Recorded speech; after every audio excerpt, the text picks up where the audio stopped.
और अदिति दोनों सौतेली बहनें थी। सुकन्या से माँ आशा का उसके बचपन में ही देहांत हो गया था। उसके पिता मनोहर ने दूसरी शादी की और सुकन्या की सौतेली माँ सरिता के घर में आ गई। सरिता ने आते ही पूरे घर को अपने कब्जे में कर लिया। वो हमेशा सुकन्या से अपनी सगी बेटी अदिति पर ध्यान देती थी। मम्मी ये देखो मेरा नया सूट, शाम के फंक्शन में ये कैसा लगेगा? ये तो बहुत सुंदर लग रहा है, रानी लगेगी बिल्कुल मेरी बेटी।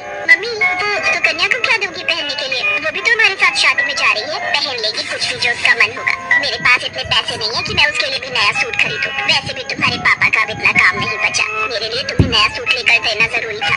बहुत लोग आएंगे वहाँ, क्या पता कोई तुम्हें अमीर घर का लड़का पसंद कर ले। अरे सरिता, कभी कभी अपनी बड़ी बेटी सुकन्या के बारे में भी सोच लिया करो। वो बेचारी भी तो शादी लायक है।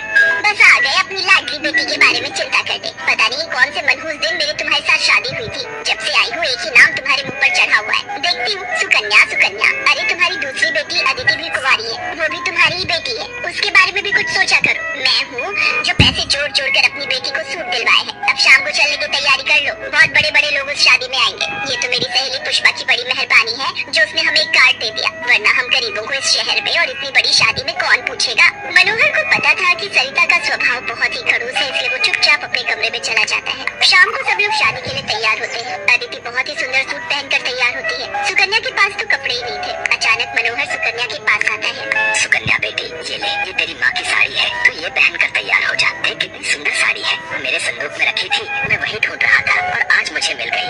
पिताजी ये माँ की साड़ी सचमुच, ये साड़ी तो बहुत सुंदर है। शुक्रिया पिताजी, आज आपने माँ की ये साड़ी देखकर मुझे बहुत खुशी दी है।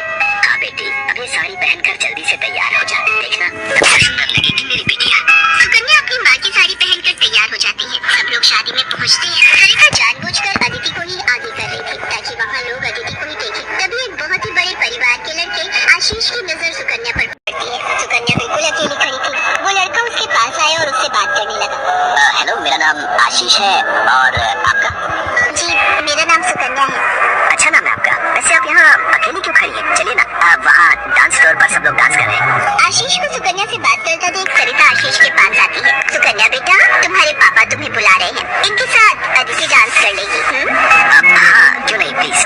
मनोहर ने तो सुकन्या को बुलाया ही नहीं था। ये सब तो सरिता की चाल थी। थोड़ी देर बाद सुकन्या फिर से खड़ी थी। अदिति आशीष के साथ डांस करने लगती है। आशीष अभी भी सुकन्या की तरफ ही देख रहा था। शायद उसे सुकन्या पसंद आने लगी थी। आशीष पूरी शादी में सुकन्या से बात करने की कोशिश करता रहा, पर बार बार सरिता अदिति को बीच में लाने लगी। पर आशीष के मन में तो कुछ और ही चल रहा था। एक दिन जब सुकन्या घर के काम कर रही थी तो अचानक मनोहर के साथ आशीष और उसके माता पिता आ जाते हैं। सरिता, जाकर जल्दी से चाय नाश्ते का इंतजाम करो। घनश्याम जी अपने बेटे आशीष का रिश्ता हमारी सुकन्या के लिए लेकर आए हैं। क्या सुकन्या के लिए आशीष का रिश्ता? ये कैसे हो सकता है? मनोहर की बात सुनकर सरिता चौंक जाती है। सुकन्या तो घर की झाड़ पोछ में मैले के उछाले कपड़ों में मानो ऐसी लग रही थी जैसे कीचड़ में कमल। वहीं अदिति सोफे पर आराम से बैठी थी। सब कुछ आशीष और उसके माता पिता के सामने था। सुकन्या बेटी, जाओ जल्दी से तैयार हो जाओ। अदिति, जाओ अपनी दीदी को तैयार कर दो।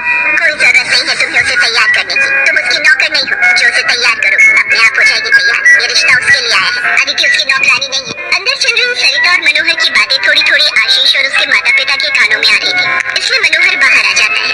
मनोहर जी, हमारे बेटे आशीष को आपकी सुकन्या उस दिन बहुत पसंद आई थी और वैसे भी हम आशीष के लिए लड़की ढूंढ ही रहे थे, इसलिए अचानक ही आपको मैंने फोन मिला दिया। मेरी सुकन्या तो बहुत किस्मत वाली है जो आप जैसे इतने बड़े घर का रिश्ता उसके लिए आया, वरना हम तो, मैं आपको क्या ही कहूँ। घनश्याम जी, आपने सचमुच मुझ पर बहुत बड़ा उपकार किया है। नहीं नहीं मनोहर जी, इंसान दिल से अमीर होता है। आपने अपनी बेटी सुकन्या को जो संस्कार दिए हैं वो किसी धन दौलत से कम नहीं। तभी सुकन्या चाय नाश्ता लेकर आ जाती है। सुकन्या का रिश्ता पक्का हो जाता है।